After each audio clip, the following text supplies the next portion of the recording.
श्री गणेशाय नमः।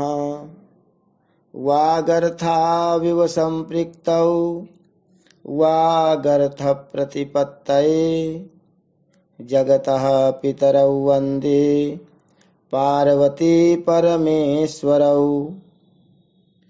श्रीमद्भागवत महापुराण एकादश स्कंध छठा अध्याय। देवताओं की भगवान से स्वधाम सिधारने के लिए प्रार्थना तथा यादवों को प्रभास क्षेत्र जाने की तैयारी करते देखकर उद्धव का भगवान के पास आना। ओम नमो भगवते वासुदेवाय। श्री शुक उवाच।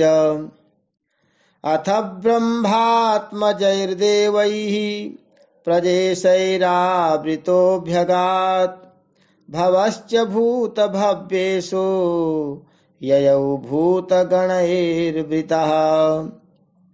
इन्द्रो मरुद्भिर्भगवा नादित्या वसवोऽस्मिनौ ऋभवो गिरसो रुद्रा विश्वे साध्याश्च देवताः। श्री सुखदेव जी कहते हैं, परीक्षित, जब देवर्षि नारद वसुदेव जी को उपदेश करके चले गए तब अपने पुत्र सनकादिकों देवताओं और प्रजापतियों के साथ ब्रह्मा जी भूत गणों के साथ सर्वेश्वर महादेव जी और मरुद गणों के साथ देवराज इंद्र द्वारका नगरी में आए। साथ ही सभी आदित्य गण, आठों वसु, अश्विनी कुमार, ऋभु, अंगिरा के वंशज ऋषि, 11 रुद्र, विश्वे देव, साध्य गण, गंधर्व, अप्सराएं, नाग, सिद्ध, चारण, गुह्यक, ऋषि, पितर, विद्याधर और किन्नर भी वहां पहुंचे। इन लोगों के आगमन का उद्देश्य यह था कि मनुष्य का सा मनोहर वेश धारण करने वाले और अपने श्याम सुंदर विग्रह से सभी लोगों का मन अपनी ओर खींचकर रमा लेने वाले भगवान श्री कृष्ण का दर्शन करें, क्योंकि इस समय उन्होंने अपना श्री विग्रह प्रकट करके उसके द्वारा तीनों लोकों में ऐसी पवित्र कीर्ति का विस्तार किया है जो समस्त लोकों के पाप ताप को सदा के लिए मिटा देती है।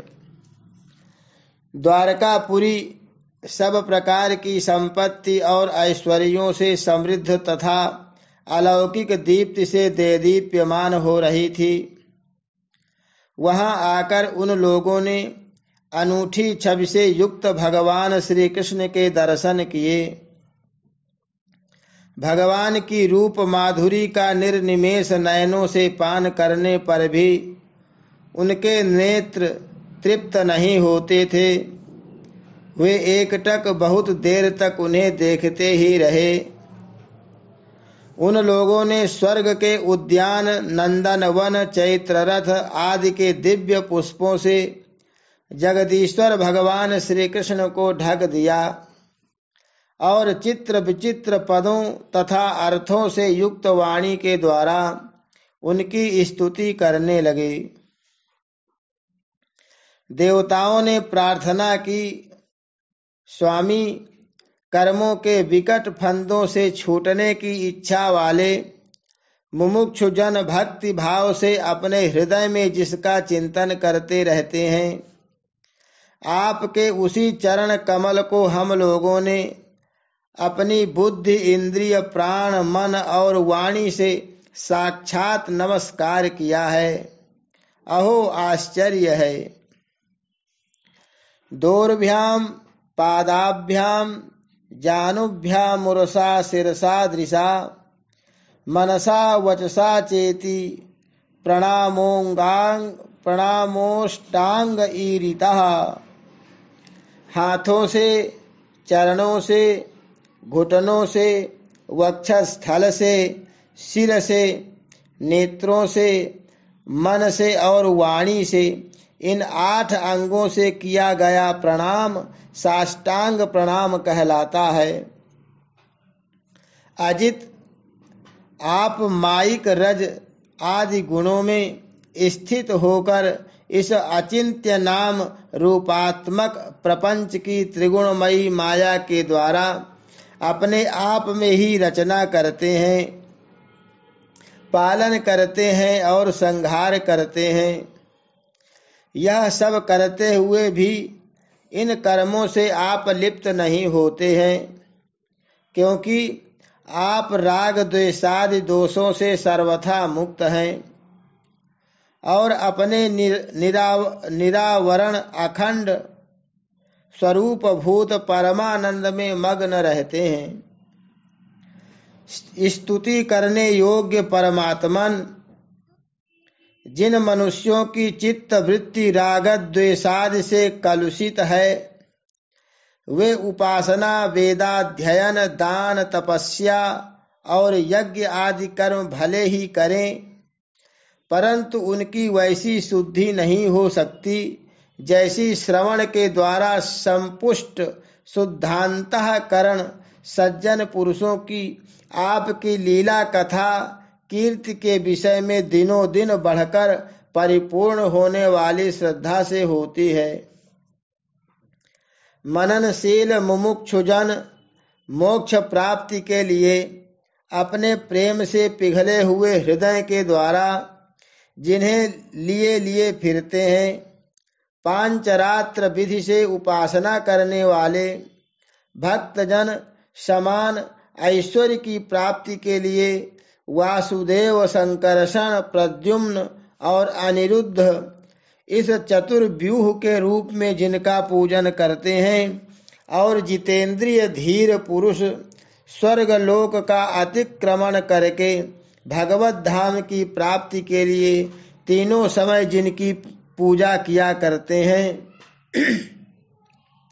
याज्ञिक लोग तीनों वेदों के द्वारा बतलाए हुए विधि से अपने संयत हाथों में हविष्य लेकर यज्ञ कुंड में आहुति देते और उन्हीं का चिंतन करते हैं। आपकी आत्मस्वरूपिणी माया के जिज्ञासु योगी जन हृदय के अंतर्देश में दहर विद्या आदि के द्वारा आपके चरण कमलों का ही ध्यान करते हैं और आपके बड़े बड़े प्रेमी भक्तजन उन्हीं को अपना परम इष्ट आराध्य देव मानते हैं। प्रभु, आपके वे ही चरण कमल हमारी समस्त अशुभ वासनाओं, विषय वासनाओं को भस्म करने के लिए अग्नि स्वरूप हों। वे अग्नि के समान हमारे पाप तापों को भस्म कर दें।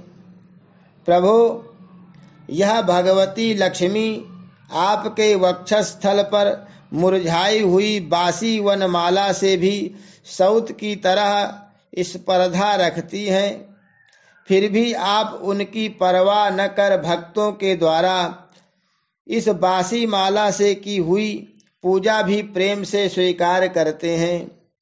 ऐसे भक्त वत्सल प्रभु के चरण कमल सर्वदा हमारी विषय वासनाओं को जलाने वाले अग्नि स्वरूप हों।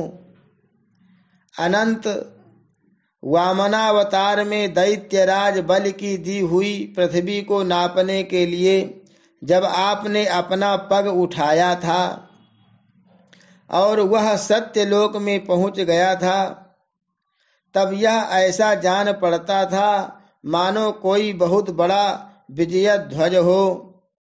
ब्रह्मा जी की पखारने के बाद उससे गिरती हुई गंगा जी के जल की 3 धाराएं ऐसी जान पड़ती थीं मानो उसमें लगी हुई 3 पताकाएं फहरा रही हों। उसे देखकर असुरों की सेना भयभीत हो गई थी और देवसेना निर्भय आपका वह चरण कमल साधु स्वभाव पुरुषों के लिए आपके धाम वैकुंठ लोक की प्राप्ति का और दुष्टों के लिए अधोगति का कारण है। भगवन, आपका वही पाद पद्म हम भजन करने वालों के सारे पाप ताप धो बहा दे। ब्रह्मा आदि जितने भी शरीरधारी हैं वे सत्व रज तम इन तीनों गुणों के परस्पर विरोधी त्रिविध भावों की टक्कर से जीते मरते रहते हैं। वे सुख दुख के थपेड़ों से बाहर नहीं हैं और ठीक वैसे ही आपके वश में हैं जैसे नथे हुए बैल अपने स्वामी के वश में होते हैं। आप उनके लिए भी काल स्वरूप हैं। उनके जीवन का आदि मध्य और अंत आपके ही अधीन है। इतना ही नहीं, आप प्रकृति और पुरुष से भी परे स्वयं पुरुषोत्तम हैं। आपके चरण कमल हम लोगों का कल्याण करें। प्रभु, आप इस जगत की उत्पत्ति स्थिति और प्रलय के परम कारण हैं, क्योंकि शास्त्रों ने ऐसा कहा है कि आप प्रकृति पुरुष और महत तत्व के भी नियंत्रण करने वाले काल हैं। शीत ग्रीष्म और वर्षा काल रूप तीन नाभियों वाले, संवत्सर के रूप में सबको क्षय की ओर ले जाने वाले काल आप ही हैं। आपकी गति अबाध और गंभीर है। आप स्वयं पुरुषोत्तम हैं। यह पुरुष आपसे शक्ति प्राप्त करके अमोघ वीर्य हो जाता है और फिर माया के साथ संयुक्त होकर विश्व के महत तत्व रूप गर्भ का स्थापन करता है। इसके बाद वह महत तत्व त्रिगुणमयी माया का अनुसरण करके पृथ्वी जल तेज वायु आकाश अहंकार और मन रूप 7 आवरणों परतों वाले इस सुवर्ण वर्ण ब्रह्मांड की रचना करता है। इसलिए ऋषिकेश, आप समस्त चराचर जगत के अधीश्वर हैं।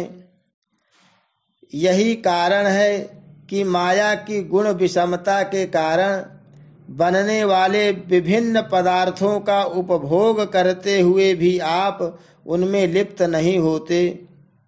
यह केवल आपकी ही बात है। आपके अतिरिक्त दूसरे तो स्वयं उनका त्याग करके भी उन विषयों से डरते रहते हैं। 16,000 से अधिक रानियां आपके साथ रहती हैं। वे सब अपनी मंद मंद मुस्कान और तिरछी चितवन से युक्त मनोहर भौहों के इशारे से आप सुरतालापों से प्रौढ़ सम्मोहक काम बाण चलाती हैं और काम कला की विविध रीतियों से आपका मन आकर्षित करना चाहती हैं, परंतु फिर भी वे अपने परिपुष्ट काम बाणों से आपका मन तनिक भी नहीं डिगा सकीं। वे असफल ही रहीं।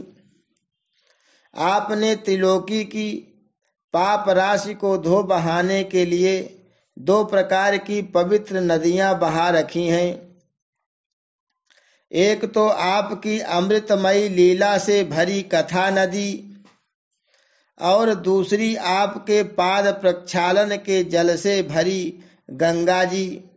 अतः सत्संग सेवी विवेकी जन कानों के द्वारा आपकी कथा नदी में और शरीर के द्वारा गंगा जी में गोता लगाकर दोनों ही तीर्थों का सेवन करते हैं और अपने पाप ताप मिटा देते हैं। श्री सुखदेव जी कहते हैं, परीक्षित, समस्त देवताओं और भगवान शंकर के साथ ब्रह्मा जी ने इस प्रकार भगवान की स्तुति की। इसके बाद वे प्रणाम करके अपने धाम में जाने के लिए आकाश में स्थित होकर भगवान से इस प्रकार कहने लगे, ब्रह्मा जी ने कहा, सर्वात्मन प्रभो, पहले हम लोगों ने आपसे अवतार लेकर पृथ्वी का भार उतारने के लिए प्रार्थना की थी, सो वह काम आपने हमारी प्रार्थना के अनुसार ही यथोचित रूप से पूरा कर दिया। आपने सत्यपरायण साधु पुरुषों के कल्याणार्थ धर्म की स्थापना भी कर दी और दसों दिशाओं में ऐसी कीर्ति फैला दी जिसे सुन सुनाकर सब लोग अपने मन का मैल मिटा देते हैं। आपने यह सर्वोत्तम रूप धारण करके यदुवंश में अवतार लिया और जगत के हित के लिए उदारता और पराक्रम से भरी अनेक लीलाएं की। प्रभो, कलयुग में जो साधु स्वभाव मनुष्य आपकी इन लीलाओं का श्रवण कीर्तन करेंगे, वे सुगमता से ही इस अज्ञान रूप अंधकार से पार हो जाएंगे। पुरुषोत्तम सर्वशक्तिमान प्रभो, आपको यदुवंश में अवतार ग्रहण किए 125 वर्ष बीत गए हैं। सर्वाधार, अब हम लोगों का ऐसा कोई काम बाकी नहीं है जिसे पूर्ण करने के लिए आपके यहाँ रहने की आवश्यकता हो। ब्राह्मणों के शाप के कारण आपका यह कुल भी एक प्रकार से नष्ट हो ही चुका है। इसलिए वैकुंठनाथ,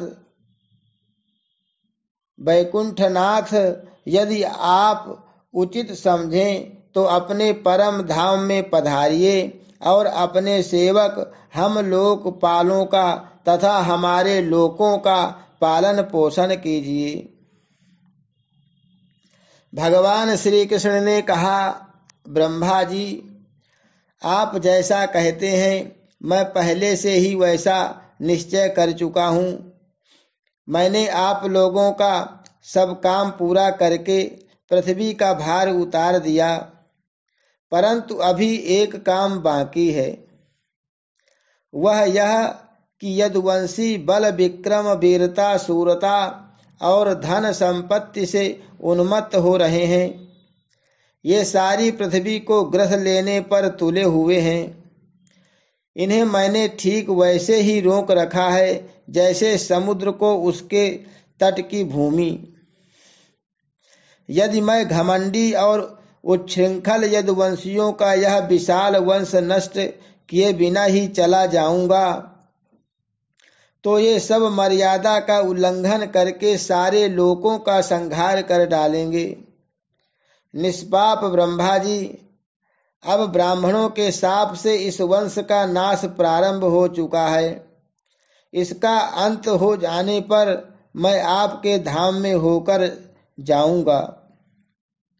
श्री सुखदेव जी कहते हैं, परीक्षित, जब अखिल लोकाधिपति भगवान श्री कृष्ण ने इस प्रकार कहा तब ब्रह्मा जी ने उन्हें प्रणाम किया और देवताओं के साथ वे अपने धाम को चले गए। उनके जाते ही द्वारकापुरी में बड़े बड़े अपशगुन, बड़े बड़े उत्पात उठ खड़े हुए। उन्हें देखकर यदुवंश के बड़े बूढ़े भगवान श्री कृष्ण के पास आए। भगवान श्री कृष्ण ने उनसे यह बात कही। भगवान श्री कृष्ण ने कहा, गुरुजनों, आजकल द्वारका में जिधर देखिए उधर ही बड़े बड़े अपशगुन और उत्पात हो रहे हैं। आप लोग जानते ही हैं कि ब्राह्मणों ने हमारे वंश को ऐसा शाप दे दिया है जिसे टाल सकना बहुत ही कठिन है। मेरा ऐसा विचार है कि यदि हम लोग अपने प्राणों की रक्षा चाहते हों तो हमें यहाँ नहीं रहना चाहिए। अब विलंब करने की आवश्यकता नहीं है। हम लोग आज ही परम पवित्र प्रभास क्षेत्र के लिए निकल पड़े। प्रभास क्षेत्र की महिमा बहुत प्रसिद्ध है। जिस समय दक्ष प्रजापति के शाप से चंद्रमा को राज यक्षमा रोग ने ग्रथ लिया था, उस समय उन्होंने प्रभास क्षेत्र में जाकर स्नान किया और वे तत्क्षण उस पापजन्य रोग से छूट गए। साथ ही उन्हें कलाओं की अभिवृद्धि भी प्राप्त हो गई। हम लोग भी प्रभास क्षेत्र में चलकर स्नान करेंगे, देवता एवं पितरों का तर्पण करेंगे और साथ ही अनेक गुण वाले पकवान तैयार करके श्रेष्ठ ब्राह्मणों को भोजन कराएंगे। वहां हम लोग उन सत्पात्र ब्राह्मणों को पूरी श्रद्धा से बड़ी बड़ी दान दक्षिणा देंगे और इस प्रकार उनके द्वारा अपने बड़े बड़े संकटों को वैसे ही पार कर जाएंगे जैसे कोई जहाज के द्वारा समुद्र पार कर जाए। श्री सुखदेव जी कहते हैं, कुल नंदन, जब भगवान श्री कृष्ण ने इस प्रकार आज्ञा दी तब यदुवंशियों ने एक मत से प्रभास जाने का निश्चय कर लिया और सब अपने अपने रथ सजाने जोतने लगे। परीक्षित, उद्धव जी भगवान श्री कृष्ण के बड़े प्रेमी और सेवक थे। उन्होंने जब यदुवंशियों को यात्रा की तैयारी करते देखा, भगवान की आज्ञा सुनी और अत्यंत घोर अपशकुन देखे, तब वे जगत के एकमात्र अधिपति भगवान श्री कृष्ण के पास एकांत में गए, उनके चरणों पर अपना सिर रखकर प्रणाम किया और हाथ जोड़कर उनसे प्रार्थना करने लगे। उद्धव जी ने कहा, योगेश्वर, आप देवाधिदेवों के भी अधीश्वर हैं। आपकी लीलाओं के श्रवण कीर्तन से जीव पवित्र हो जाता है। आप सर्वशक्तिमान परमेश्वर हैं। आप चाहते तो ब्राह्मणों के शाप को मिटा सकते थे, परंतु आपने वैसा किया नहीं। इससे मैं यह समझ गया कि अब आप यदुवंश का संहार करके इसे समेटकर अवश्य ही इस लोक का परित्याग कर देंगे। परंतु घुंघराली अलकों वाले श्याम सुंदर, मैं आधे क्षण के लिए भी आपके चरण कमलों के त्याग की बात सोच भी नहीं सकता। मेरे जीवन सर्वस्व, मेरे स्वामी, आप मुझे भी अपने धाम ले चलिए।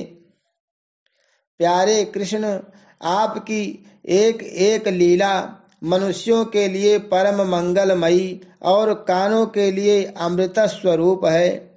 जिसे एक बार उस रस का चस्का लग जाता है, उसके मन में फिर किसी दूसरी वस्तु के लिए लालसा ही नहीं रह जाती। प्रभो, हम तो उठते बैठते सोते जागते घूमते फिरते आपके साथ रहे हैं। हमने आपके साथ स्नान किया, खेल खेले, भोजन किया, कहाँ तक गिनावें। हमारी एक एक चेष्टा आपके साथ होती रही। आप हमारे प्रियतम हैं और तो क्या आप हमारे आत्मा ही हैं। ऐसी स्थिति में हम आपके प्रेमी भक्त आपको कैसे छोड़ सकते हैं। हमने आपकी धारण की हुई माला पहनी, आपके लगाए हुए चंदन लगाए, आपके उतारे हुए वस्त्र पहने और आपके धारण किए हुए गहनों से अपने आप को सजाते रहे। हम आपकी जूठन खाने वाले सेवक हैं, इसलिए हम आपकी माया पर अवश्य ही विजय प्राप्त कर लेंगे। अतः प्रभो, हमें आपकी माया का डर नहीं है, डर है तो केवल आपके वियोग का। हम जानते हैं कि माया को पार कर लेना बहुत ही कठिन है।